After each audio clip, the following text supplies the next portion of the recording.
NFL Week 2, Sunday Night Football. We're talking Falcons, Vikings. We now have a game we can look at to help us better measure teams. This game is one of 8 Week 2 games that will feature an 0-1 winless team playing a 1-0 undefeated team. In general, I'm looking to side with these 0-1 teams. That whole hungry dog runs faster thing. Teams off a win kind of get a little exhale.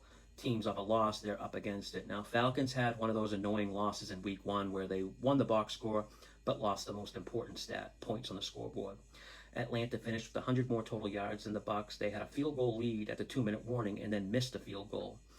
Vikings had the opposite kind of game. They lost the box score and won the game in dramatic comeback fashion. J.J. McCarthy actually won NFC Offensive Player of the Week.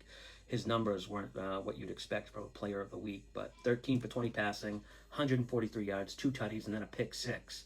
Kind of funny looking at the NFC Player of the Week numbers next to the AFC Player of the Week. And I'd love for someone to compile all the tweets about J.J. McCarthy through the first 3 quarters and then show the award for Offensive Player of the Week. He was getting cooked on social media after that pick 6. But, I mean, good for him. He kept it together, got a win on the road in a divisional game, first career start. But, I mean, we can't ignore his struggles through the first 3 quarters. Remember, this was against a Bears secondary playing without their 2 best graded cover corners. And to be honest, I think the Vikings win had a lot more to do with the Bears crumbling than Minnesota just like outplaying them. Vikings benefited from over 125 penalty yards. Chicago committed 12 penalties. And I'm not saying Atlanta was dominant in their game. They maybe would have been if they could have got any type of run game going against the Buccaneers defense, and I think they will be able to run it this week versus the Vikings. Vikings are dealing with some key injuries on defense to some run stoppers. They have 3 guys in concussion protocol at last check: Blake Cashman, Andrew Van Ginkel, and then cornerback Jeff Okudah. And this is a Vikings defense that I think is living off their reputation from last season. They did absolutely nothing to improve it this offseason, especially the secondary. This would have been more noticeable last week versus the Bears, but Caleb Williams constantly missed open receivers for big gains. I think Penix will take advantage of this, if he's given the same opportunity. I was super impressed with how Penix performed versus this Todd Bowles defense that has a reputation for making life difficult on young QBs facing this defense for the first time.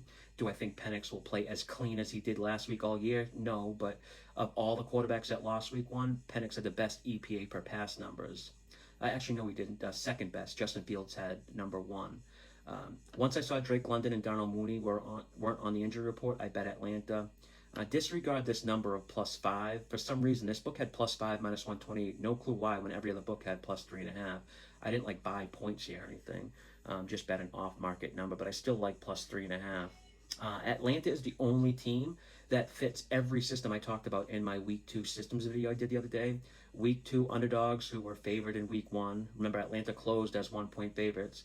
Those teams against the spread, 66%. Then on the money line, they're profitable too. The second set of systems, Week 2 dogs off a loss. Both have been very profitable. And then finally, the back-to-back divisional angles. Atlanta matches on all 3 of these. So all these charts you see, and a bunch more of them, are available for members of my Discord. The invite link is in all my social media bio. So I like Atlanta +3.5. I also bet a player prop. Probably seems square considering he had 100 receiving yards last week, but I like Bijan Robinson over 25.5 receiving yards this week. His snap percentage on pass plays was the second, or I think the third highest among all running backs. I think Atlanta's going to start using him a lot more in the passing game as kind of an extension to the run game to disguise the weakness of their O-line. Bijan was constantly being hit at or behind the line of scrimmage on his run plays, so I think they work him more into the pass game. Now, if you like this type of analysis, I do game analysis for every game for members of my Discord, along with access to all the bets I'm making, along with my NFL Power Packet.